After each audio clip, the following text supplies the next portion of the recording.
Setiap hal di dunia ini memiliki harga. Kita tahu harga sebuah rumah, harga sebuah mobil, harga tiket pesawat, bahkan harga secangkir kopi. Namun ada satu harga yang jarang tertulis, jarang terlihat, tetapi selalu harus dibayar, harga psikologis dari kekayaan.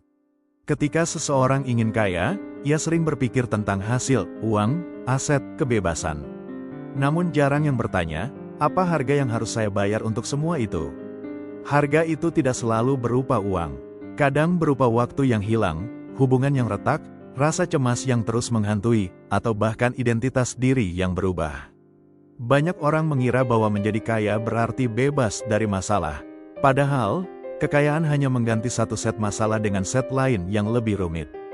Orang miskin khawatir soal makan besok. Orang kaya khawatir apakah hartanya akan hilang, apakah orang di sekitarnya tulus, apakah anak-anaknya akan menjadi manja. Harga tak terlihat ini adalah sesuatu yang tidak bisa diabaikan. Dan Morgan Housel menekankan, jika kamu tidak sanggup membayar harga psikologis itu, maka mungkin kekayaan besar bukanlah sesuatu yang benar-benar kamu inginkan.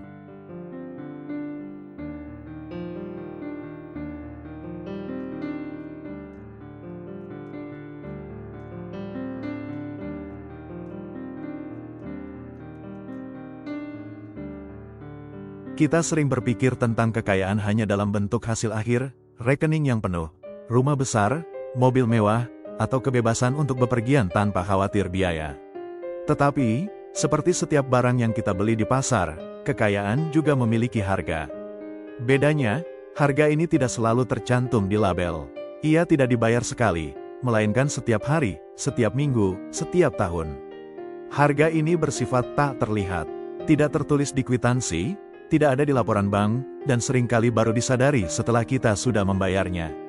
Morgan Housel menyebut harga ini sebagai bagian dari biaya emosional atau harga psikologis dari uang. Sama seperti tiket masuk sebuah wahana, untuk bisa menikmati permainan yang penuh sensasi, kamu harus bersedia membayar tiketnya. Jika tidak, kamu tidak bisa ikut serta. Begitu pula dengan kekayaan, untuk mendapatkan dan mempertahankannya, kamu harus membayar harga yang tidak selalu berupa uang. Banyak orang kaya membayar kekayaan mereka dengan waktu hidup yang hilang. Jam kerja panjang, lembur tanpa henti, pulang larut malam. Akhir pekan yang seharusnya untuk keluarga, justru terisi rapat, panggilan klien, atau perjalanan bisnis. Anak-anak tumbuh besar tanpa banyak kehadiran orang tua, karena sang ayah atau ibu terlalu sibuk mengejar target. Ada seorang eksekutif puncak di New York yang pernah ditanya, kalau kamu bisa kembali ke usia 30, apa yang akan kamu lakukan berbeda? Ia menjawab, aku akan pulang lebih cepat setiap hari. Aku akan lebih sering makan malam bersama anak-anakku. Tetapi saat itu, ia memilih bekerja 14 jam sehari, membangun karir yang membuatnya jadi multi-jutawan. Kini, ia memang kaya raya, tetapi anak-anaknya sudah dewasa, dan waktu yang hilang tidak pernah bisa ditebus. Itulah harga tak terlihat yang ia bayar. Kekayaan membawa rasa aman, tetapi juga membawa kecemasan baru. Orang yang memiliki $1 juta khawatir uangnya tidak cukup. Orang yang punya $10 juta takut kehilangan gaya hidupnya. Orang yang punya $100 juta takut semua orang hanya mendekat karena uangnya. Ironis, bukan? Semakin banyak yang dimiliki, semakin besar ketakutan akan kehilangannya. Sejarah mencatat banyak miliarder yang hidup dengan paranoia. Mereka menyewa pengawal, membangun rumah dengan keamanan tingkat tinggi, bahkan mencurigai orang-orang terdekat. Padahal, sebelum mereka kaya, mereka bisa hidup bebas tanpa rasa was-was. Ini harga mental yang sering tidak dipikirkan orang. Uang bisa membeli kenyamanan, tetapi tidak bisa menghapus kecemasan. Kekayaan juga mengubah cara orang memandangmu. Tiba-tiba, hubungan yang dulu sederhana menjadi penuh lapisan kepentingan. Teman lama mungkin iri atau merasa minder. Keluarga mungkin datang dengan harapan bantuan finansial. Orang asing bisa berpura-pura ramah karena ada sesuatu yang mereka inginkan. Orang kaya sering kesulitan membedakan mana teman sejati, mana yang hanya tertarik pada uang mereka. Ini menciptakan rasa kesepian.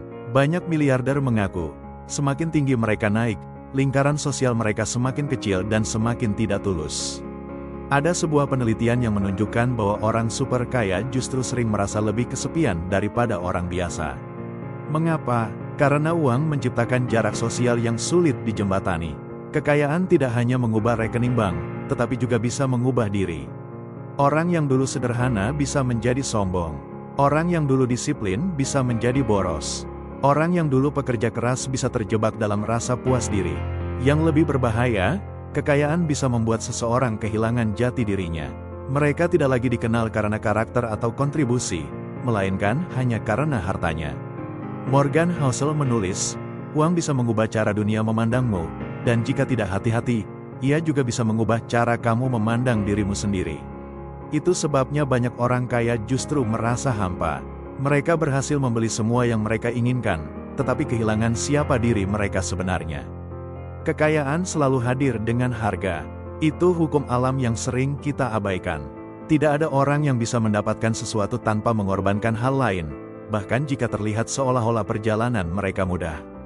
Jika seseorang terlihat kaya raya di usia 30-an, mungkin kita hanya melihat hasil akhirnya, bukan biaya tak terlihat yang ia bayarkan selama bertahun-tahun, lembur panjang, waktu bersama keluarga yang hilang, kesehatan mental yang terkikis, atau bahkan kehilangan rasa cukup. Tetapi, apakah berarti kita harus menolak kekayaan? Tidak juga. Yang perlu kita lakukan adalah menerima kenyataan ini, setiap pilihan datang dengan harga, dan tugas kita adalah memilih harga mana yang bersedia kita bayar. 1. Menetapkan batas. Bayangkan seorang pengusaha muda yang sedang naik daun. Ia bisa terus bekerja 18 jam sehari, menumbuhkan perusahaannya, dan menjadi miliarder dalam waktu singkat. Namun, ia mungkin membayar harga berupa kesehatan yang menurun drastis, keluarga yang renggang, atau bahkan kehilangan jati diri. Batas adalah pagar yang melindungi kita dari keserakahan. Ketika kita menetapkan waktu untuk berhenti bekerja, menolak proyek tertentu, atau berkata, cukup, pada ambisi berlebih, sebenarnya kita sedang membeli sesuatu yang jauh lebih mahal dari uang, keseimbangan hidup. 2. Melatih rasa cukup. Di dunia yang terus membandingkan angka, melatih rasa cukup adalah bentuk pemberontakan yang paling sehat. Orang yang bisa berkata, saya puas dengan yang saya miliki saat ini, sebenarnya adalah orang yang sudah kaya dalam makna terdalam. Kita sering lupa bahwa kekayaan bukan hanya soal angka di rekening, tetapi juga soal beban psikologis yang menyertainya. Semakin besar harta, semakin banyak pula energi yang dihabiskan untuk menjaganya. Jadi, rasa cukup bukan berarti menyerah, melainkan memilih untuk hidup ringan, tanpa terbebani oleh keinginan tanpa akhir. 3. Menjaga hubungan tulus. Kekayaan bisa memperbanyak kenalan, tapi seringkali mengurangi jumlah sahabat sejati. Mengapa? Karena uang menciptakan jarak yang tak kasat mata. Tiba-tiba, orang tidak tahu apakah mereka menghargai kita karena diri kita atau karena apa yang kita miliki. Inilah mengapa menjaga hubungan tulus sejak sebelum kita berhasil adalah sebuah investasi yang nilainya tak ternilai. Sahabat yang mengenal kita sejak masa sulit adalah cermin yang mengingatkan kita siapa diri kita sebenarnya. Mereka adalah jangkar yang membuat kita tidak hanyut oleh ombak popularitas atau ilusi kehebatan diri. 4. Menjaga identitas. Mungkin inilah harga terbesar dari kekayaan, risiko kehilangan identitas. Banyak orang yang ketika sudah sukses, lupa dari mana mereka berasal, lupa nilai yang dulu mereka pegang, dan akhirnya hidup dalam bayangan citra yang mereka bangun. Padahal, identitas adalah rumah yang tak tergantikan. Jika kita kehilangan rumah itu, kemanapun kita pergi, kita akan selalu merasa asing. Itulah sebabnya, orang-orang yang paling tenang dalam kekayaannya adalah mereka yang tetap menjadi diri sendiri, tidak peduli berapa banyak nol di rekening mereka. Menyadari dan membayar dengan ikhlas. Pada akhirnya, kekayaan bukan sesuatu yang harus dihindari, tetapi juga bukan sesuatu yang harus ditelan mentah-mentah. Kita hanya perlu sadar bahwa ada harga yang harus dibayar. Dan kesadaran inilah yang membuat harga itu terasa ringan.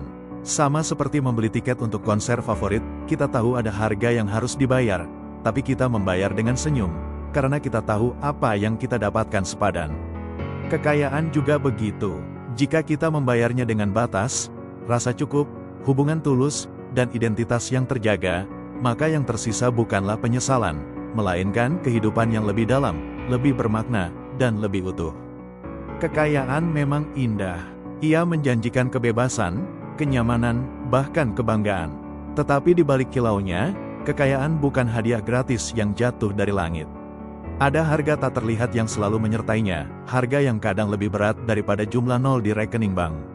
Harga itu bisa berupa waktu yang hilang, ketika seseorang bekerja tanpa henti dan tiba-tiba menyadari anak-anaknya sudah tumbuh besar tanpa kehadirannya. Bisa berupa kecemasan yang menggerogoti, karena semakin banyak harta yang dimiliki, semakin besar pula ketakutan akan kehilangannya. Bisa berupa hubungan yang renggang, ketika sahabat lama mulai menjauh karena perbedaan gaya hidup atau karena rasa iri yang diam-diam tumbuh di hati. Dan bisa pula berupa jati diri yang perlahan terkikis, ketika seseorang tidak lagi tahu siapa dirinya tanpa simbol kekayaan yang melekat. Inilah paradoks yang sering diabaikan. Semakin besar kekayaan, semakin besar pula harga yang harus dibayar. Pertanyaan yang lebih dalam. Karena itu, pertanyaan terpenting dalam hidup bukanlah, apakah aku ingin kaya, tetapi, apakah aku siap membayar harga yang menyertai kekayaan itu? Pertanyaan ini sederhana, tetapi jawabannya bisa mengubah arah hidup seseorang. Banyak orang berkata mereka ingin kaya, tetapi ketika dihadapkan pada konsekuensi, malam tanpa tidur, tekanan kompetisi, kehilangan waktu pribadi, atau bahkan keretakan keluarga, mereka mulai bertanya-tanya, apakah ini benar-benar sepadan? Kebijaksanaan bukan terletak pada seberapa besar harta yang terkumpul, melainkan pada kemampuan untuk menimbang, memilih, dan menyadari, harga mana yang rela kita bayar, dan harga mana yang tidak. Ukuran kebijaksanaan, rasa cukup. Kekayaan yang sejati bukanlah sekadar angka. Ia adalah kemampuan untuk berkata, ini cukup. Saya tidak perlu lebih untuk membuktikan apapun. Rasa cukup inilah yang membedakan antara orang yang terus mengejar ilusi tanpa ujung dengan orang yang bisa berhenti, duduk, dan menikmati hasil kerja kerasnya. Orang yang bijak tahu kapan harus menambah, kapan harus menjaga, dan kapan harus berhenti. Tanpa rasa cukup, kekayaan hanya akan menjadi perangkap tak berujung. Hari ini 1 miliar terasa besar, besok 2 miliar terasa kurang. Rasa cukup adalah rem yang mencegah kita jatuh ke jurang keserakahan. Tetap menjadi diri sendiri. Pada akhirnya, tantangan terbesar bukanlah bagaimana mendapatkan uang, melainkan bagaimana tetap menjadi diri sendiri ketika uang datang menghampiri. Karena uang bisa mengubah cara orang lain memandang kita, bisa mengubah cara kita membuat keputusan, bahkan bisa mengubah definisi kita tentang kebahagiaan. Banyak orang yang ketika miskin punya prinsip kuat, tetapi ketika kaya, prinsip itu goyah. Kebijaksanaan sejati adalah ketika seseorang mampu berkata, aku mungkin lebih kaya secara materi, tetapi aku tetap orang yang sama. Nilai, persahabatan, dan integritasku tidak bisa dibeli atau diganti. Jadi, kebijaksanaan bukanlah memiliki uang terbanyak, melainkan tahu seberapa banyak yang cukup, dan tetap menjadi diri sendiri meski uang datang menghampiri.